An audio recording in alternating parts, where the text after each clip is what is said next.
Another question somehow related to genetic technology: if you enter any kind of the shop today, you will see the products labeled as not containing GMOs, genetically modified organisms. Is it really as valuable as marketologists try to sell it as? Can GMOs be harmful to us at all? So I think it's you should never say never in biology, obviously. Yeah? But let's say with all what we know is, in principle, they should not be much harmful to us, yeah, as we, eat it and digest it and so forth. In terms of GMOs and also this CRISPR-Cas technology, it's often a much, you often can gain things in a much cleaner and a much, more precise way than you would anyway be able to gain through a normal, breeding and selection routes. Yeah. And so that's the question. Yeah. So if you go the super complicated route, yeah, through, let's say, mutagenesis and normal variability and selection, or you just, do a clear cut. Yeah.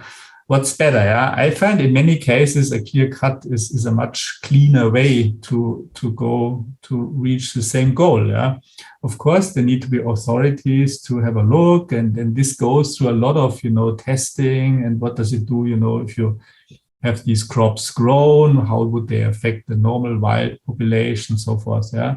So, but per se, the method, I would say, is usually a much cleaner method and a much more predictable method that you will get what you want. And if you just go through this, normal breeding, selection, whatever rounds, it's like a little bit with coronavirus and vaccines, right? So people are often afraid of taking a vaccine, but they're not as much afraid of getting coronavirus. Yeah? So there's a large fraction which is totally, irrational. Because you would say, okay, I just get this very clean mRNA that codes for the spike protein. And then my immune system recognizes that, and there's no other effects whatsoever.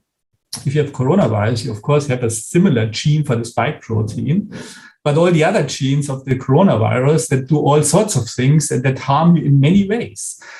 And so this is so irrational, but I know it's the same with GMOs. So of course, it needs to be highly regulated. I'm not saying it should be, but there is always like some irrational anxieties associated with it that are not scientific. They have no scientific merit, I would say.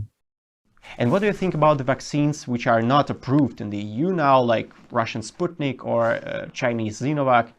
Sinovac, I don't know. I think it's not so effective as the ones we have here, or so at least. But I'm not sure if there are any safety concerns or not, so I can't comment on that much. Sputnik, I think the issue was, I think it has a very clever design, and I think as long as it's known, it's transparently made, published, approved, I would say, why not? I have no reason. I think it's a very clever design that is very similar to the AstraZeneca and I think the Johnson & Johnson. I think Sputnik uses two different vectors, I think, to avoid, this, immunity against the vehicle itself. The only thing is that, of course, there was, I think what I read, but I'm not sure if it's true, but, you had this more like manufacturing viabilities. And so I think if the manufacturing quality is the same standard as we have it in need for our, let's say, our medication, and it's reproducible, I would say, why should it not be approved, honestly? Beyond the development of a vaccine against cancer, what are the most promising research fields of genetic technology for the next decades? Well, I think, so obviously one aspect is this AI part that basically enters our life now. And there are many examples. So AlphaFold is just one, right? I mean, now I think they just saw a paper where they, DeepMind used AI to predict, for instance, materials properties, electronic properties of materials, which is like similar, I would say, from, AlphaFold. What's AlphaFold doing to proteins is this algorithm maybe doing to materials or so. Also to predict side effects, for instance, if we have like, a more comprehensive way how proteins fold in humans, maybe one can also look then as how, things bind to other proteins or so. So this is more the pharmaceutical part, and might be others one. Then, of course, a lot of, I think the medication is also, we enter now also a time where we can maybe engineer in a more predictable way new biomolecules. Yeah, so let's say you want to make a new drug against some, whatever disease, and instead of like you make an interleukin or something, you just make some molecule that binds to this receptor or something, but this has it's super stable, maybe non-immunogenic, so one can probably also engineer a lot of these. Then cell engineering, obviously, is a big topic for treatment. In structure biology, of course, with AlphaFold, and of course, we will enter now a new era where we can now try to make bigger and bigger complexes. In principle, one wants to really understand how molecules interact in cells, what are the structure of, molecular assemblies in cells at high resolution, how do they interact with each other, molecular picture of cells. Then also with all these kind of single cell technologies, so the field moves forward now to characterize components of, single cells instead of, let's say, tissues or cell cultures or something with many cells. And that is also like it basically adds a new dimension, because even if you say, well, this is a liver tissue or something, the cells are not the same. Yeah? So there's a lot of, spreading, and we kind of, split different cell types even finer and finer. And a lot of this variability comes into play now. Since we're talking much about AI today, how important is it for young chemistry or biochemistry students to have some coding skills, let's say in Python or data analysis? I would say, well, yes and no, I would say. So, I mean, sometimes I tell my students that I think Python is almost as important as English in nowadays sciences. Maybe not on the broad scale, because everybody needs English, yeah, but not everybody needs Python. That's clear. Yeah, maybe only a short fraction. I think it would be definitely good to know a little bit. I think a Python course, or let's say some programming language, doesn't need to be Python. I mean, Python is obviously the most accessible, and in terms of accessibility and widespread use, I think it's the thing everybody should learn. But also, the techniques of AI. So what is it really? I mean, what can how are these learning methods working? What can they do? What can they not do? I think something like this, I would say, needs to be probably more integrated now, because we probably have a lot of talents, maybe among the students who really, they are not exposed to this, so they will follow chemistry. But we have amazing examples of people who, studied chemistry, biochemistry, and then, doing their PhD, started to work on new AI software from their field and made amazing things. Yeah. And now I have a rather philosophical question for you. There are two main directions of thought regarding science. The first one says, okay, we have different fields, chemistry, biology, mathematics, and so on. They study their own areas, but in the end, they would come together in a theory of everything, kind of ultimate theory that fully explains the physical aspects of the universe. And the second theory says the opposite. As I said, okay, there are multiple fields, but in the end, there is no special set of equations or unique theory of everything. But what we would have in the end is an unlimited amount of data which would cover knowledge about everything in the world. What are your thoughts about it? Interesting question, and I tend a little bit also to the second one. I mean, let's say the theory of everything, whatever, I think in physics is at the moment, you would unify quantum theory and gravity, I think, into some coherent thing which doesn't work. Even if you would be able to achieve this, would you be able to understand the human brain? Probably not, because, it's a different level. And of course, one can argue, let's say, even with quantum mechanics. I mean, we know quantum mechanics, I guess, let's say physicists know quantum mechanics quite well, yeah? But still we don't have a good vision how our brain, for instance, works. Yeah.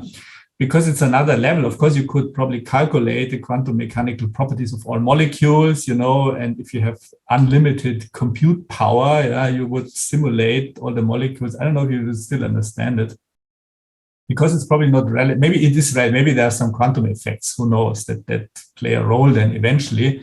But let's say it's just some boring biochemistry of proteins and, some ion flow and stuff like this and potentials or so.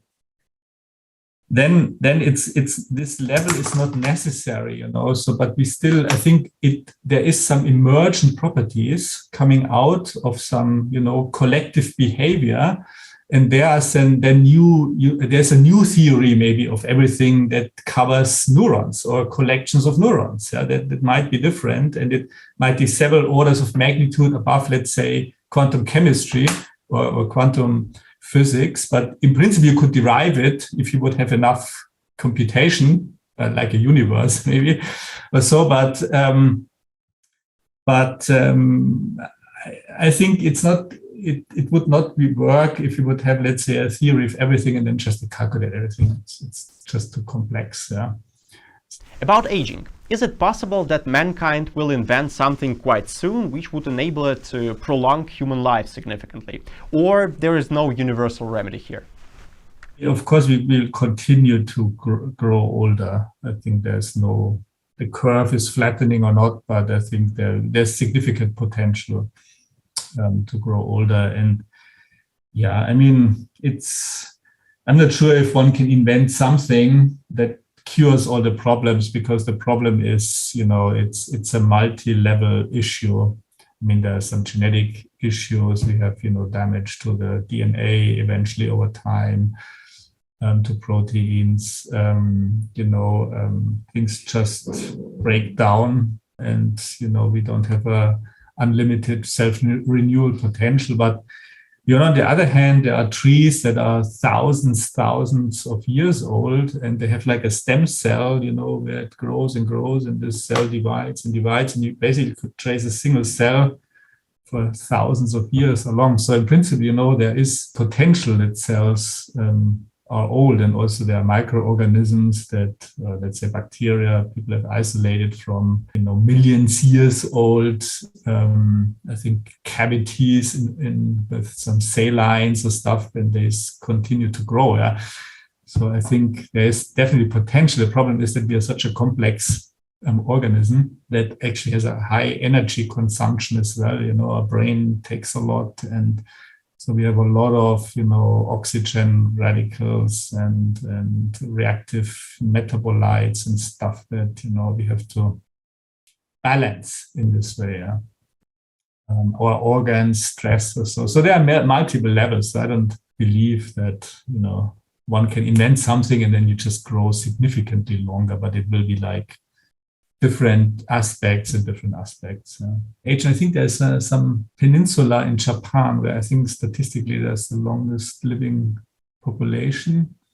And I think the difference is also that the population there not only lives long, but lives very healthy long. And what I found interesting, so first of all, I think they eat a lot of fish, so very low fat probably. And I don't know, are not obese or something. So calorie restriction is for sure something that seems to help, at least in, my studies.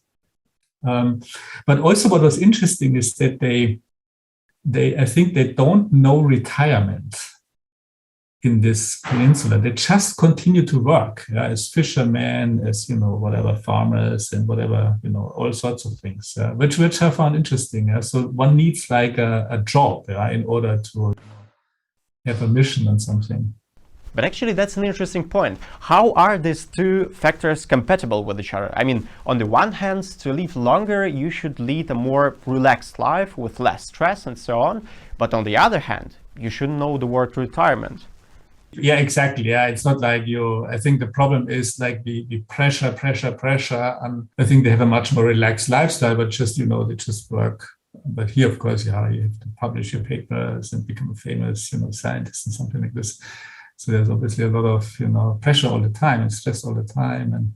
And but it depends also on the job. I mean, other than some jobs you just can't do long. Yeah? So any physical demanding job, obviously, they don't retire. Let's say if somebody is, a fisherman or some person, or working, making some art, or so, they just continue to work with their speed or so.